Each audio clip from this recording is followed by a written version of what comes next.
Hi, today I am going to speak about microfabrication in MEMS, that is micro electromechanical system. First, we'll speak about what is lithography. Litho means stone and graphy means writing. It's a Greek word. And pattern transfer process from mask to wafer. The pattern, what we transfer is a pattern, we transfer it to the on a mask to the wafer. Optical light or X-ray is used to project the pattern on the mask onto the surface of the wafer. Wafer surface is coated with photosensitive material, so photoresist. We will discuss this later on. Exposed area of the photoresist gets softened, hardened depending on the type of the photoresist. In here, there are positive photoresist and negative photoresist. Now here we can see the feature size of in micrometer. The optical ultraviolet lithography, we obtain 1 micrometer of feature size.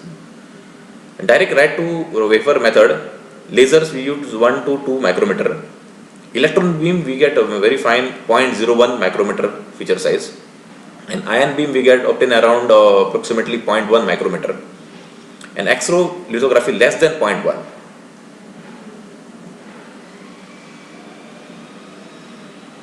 Now optical lithography is like photolithography. So light stone writing in Greek. It's like light. We are using light stone writing. Process by which patterns on a semiconductor material can be defined using light. Means to create small scale features of integrated circuits MEMS. Now that there are 10 steps processes. Okay, you can see the photolithography. First is we begin with the doped silicon substrate. Okay, we use the doped silicon substrate, grow oxide layer on that. Okay, so whatever substrate is there, we grow the oxide layer. Apply photoresist polymer, that is photosensitive coat. Place mask over the chip, acts as the elaborate template. Exposed areas to be removed. Okay, the exposed area through the light, it becomes either soft or it becomes hard.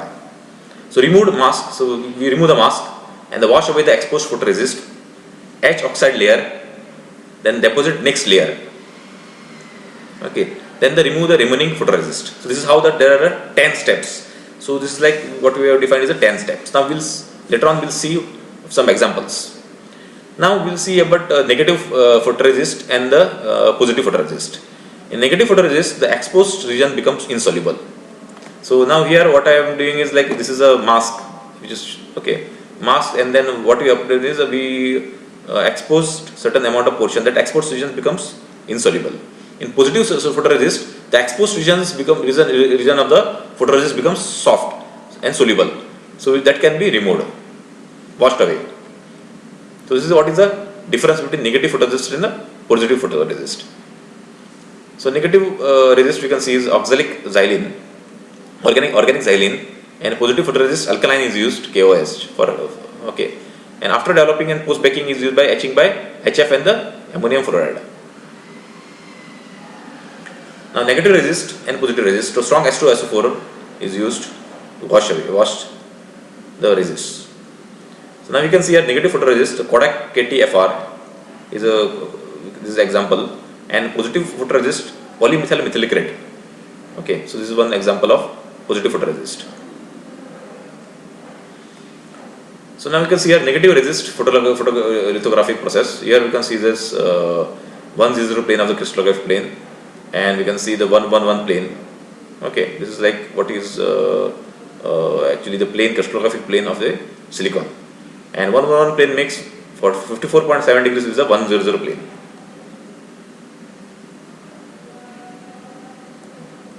Exposed 100 plane etch rapidly, 111 etch slowly, revealing itself at 54.7 degrees angle. Because 111 plane do not etch and undercut is present, because 111 plane is very hard to etch compared to 100 plane. Undercut is used to produce a suspended structure in substrate etching.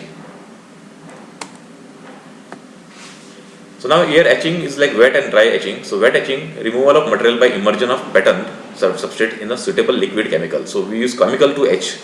And dry etching, we remove the material chemical by reactive vapors or ionic species. Okay, so we use to remove the dry etching. This is what is the difference between wet etching and the dry etching.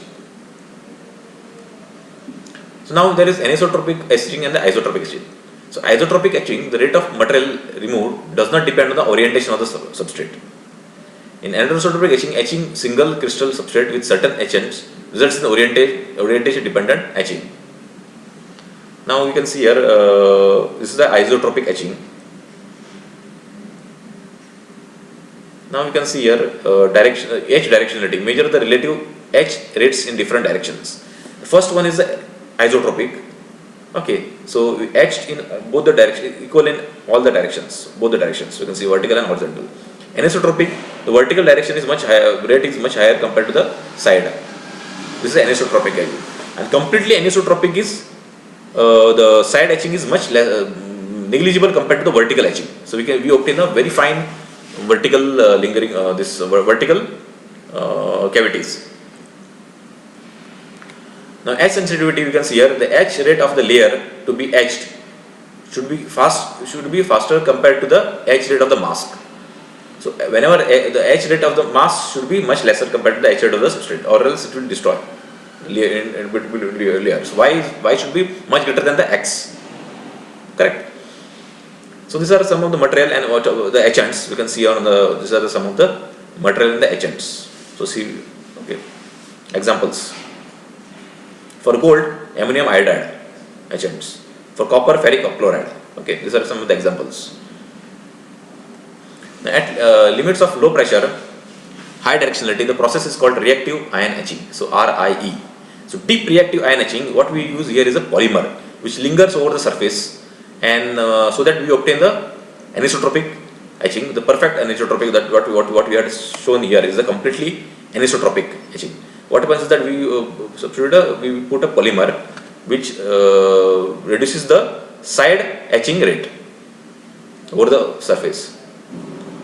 Now we can see here, this is etch, this is passive etch. You can see etch, you can see here this is like lingering, polymer is lingering, which is shown in red portion. So what happens is that etch proceeds in alternating steps of reactive ion etching in SF6 plasma and polymer deposition from C4F8 plasma. During etch, the polymer is rapidly removed from the bottom but lingers on the side wall. So it lingers on the side wall. So what happens is that the side wall, the etching is much lesser compared to the vertical etching. Correct. So we obtain a very deep reactive etching. Circular. This is shown on the right hand side. It is shown this example of this on scanning electron microscope, some pattern of deep holes. Right. Now we will see about micro manufacturing. The micro manufacturing is classified into three parts: bulk, surface, and liga. In bulk manufacturing or microfabrication, substrate material is removed by physical chemical means, and bulk amount of material is removed from the substrate. In surface micro machining, in this process the polysilicon is added layer by layer, and there is a sacrificial layer that is known as oxides. In liga, we use deep X-rays for obtaining high aspect ratio MEMS devices. So here deep etching is done by using X-rays. Now bulk versus surface, we will just see one example, means the difference between the bulk and the surface. In bulk, 3D geometries of MEMS is constructed in substrate itself. In surface, 3D geometries are obtained by adding layer by layer. So in bulk, height of the structure is limited by wafer thickness. In surface, the height of the structure is no longer limited by wafer thickness. Bulk is less expensive, surface is expensive because of machinery, all expensive machinery that is required, sophisticated equipments required for the surface microfabrication. Bulk is a simpler process, surface is a complex process. In bulk, there is high real estate loss because lot of loss of silicon, but in surface there is saving in the pure silicon. Bulk is suitable for simple geometries like cantilever, or if you want to develop or something like that. But in surface, it's much complicated geometries like 2.5 dimensional, like gear trains can be manufactured. In bulk, the simple masking process, but the surface masking is much complicated. In surface, there are some problems related to like peeling, interfacial stresses, and friction. This is what is the disadvantage of surface microfabrication. So design is much complicated for surface microfabrication. And in MEMS, there is no assembly. In like conventional machine parts, what we do is we manufacture shaft and we assemble in our workshop. So this is like conventional manufacturing. But in MEMS, there is no assembly. So we do in situ microfabrication. There is no assembly, like we manufacture this component and then we assemble. Assembly is not there in MEMS. There is no assembly in MEMS. It's in situ manufacturing. Now we can see one example of what difference between the bulk and the surface microfabrication. First we'll see about the bulk machining. First we have the substrate, silicon substrate. Over that we grow oxide, silicon dioxide, and then we apply the positive photoresist. Silicon dioxide is shown in light blue color, and the positive photoresist is shown in brown color. Then we use the mask and we etch positive photoresist, and then we use HF and we etch and we remove the silicon which is exposed silicon dioxide, and we etch away the silicon dioxide. So we obtain the whatever third diagram is shown, we obtain only the now we have only silicon dioxide and the positive photoresist on one part, and other part the exposed substrate. Now the fourth what you can see is here is we remove the resist by strong H2SO4. So now we have only small portion of silicon dioxide present and the substrate. Then we use the anisotropic etching by using KOH. Now you know what is anisotropic etching. Then we use buffered HF to remove the silicon dioxide, and then we build a cantilever with the bonding material. So this is what is this is like cantilever which is microfabricated by using bulk. So here bulk amount of material is removed by anisotropic etching. Now we will see about what is surface machining. We will see this example. Now here in surface fabrication we have a substrate. Over that we grow silicon dioxide, and then we apply positive photoresist, which is now silicon dioxide is shown in light blue color and positive photoresist is shown in brown color. Now we use the mask which is shown in red, and the white color in between, that is exposed to ultraviolet radiation. So that exposed portion of the positive photoresist becomes soft. So that much portion, so that can be washed away. Then we use etching with HF.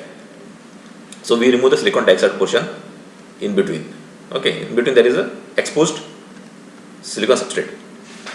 Then what we do is we wash away the positive photoresist by using H2SO4, concentrated H2SO4. Then what we do is we deposit polysilicon 1, okay, polysilicon on the on this silicon dioxide and the substrate. This is shown in brown color. We can see this is a polysilicon. Now we etch silicon dioxide, that is a sacrificial layer, by this chemical HF H2O 1:1 and HCl H2O 1:1. Now once that is done, now we have silicon dioxide is etched away. Now what is remained is polysilicon, and below is the substrate. Now this polysilicon, if you see this structure, it looks like a cantilever. This is nothing but the micro cantilever manufactured by microfabricated by using surface machining. In previous what we have seen is a bulk machining. Now you can see here one example of micro gear train, which is microfabricated by depositing layer by layer polysilicon, and then using the mask, transferring the pattern, and what we obtain is the gear train. This is Sandias micro lock. You can see here this is such type of complicated geometries can be microfabricated by using surface micro machining. Now we'll see about micro cantilever. Again, this is a micro cantilever. Okay, this is a anisotropic etching, which is there. We remove the bulk of the material. Now this is pressure sensor, where there is a piezoelectric pressure sensor, and this is a conical shape. What is from there the gas passes, and that gas pushes the piezoelectric pressure sensor, which is a small membrane over the cone. That so this pushes, and there is a this small displacement that can be calibrated, and the pressure, we can read the pressure. Now we see how to microfabricate such type of silicon wafer. Now here what we have done is, like, we take the substrate, we use stopper at the bottom, red color, correct. Then we grow silicon dioxide, which is shown in light blue color. Over that we apply photoresist.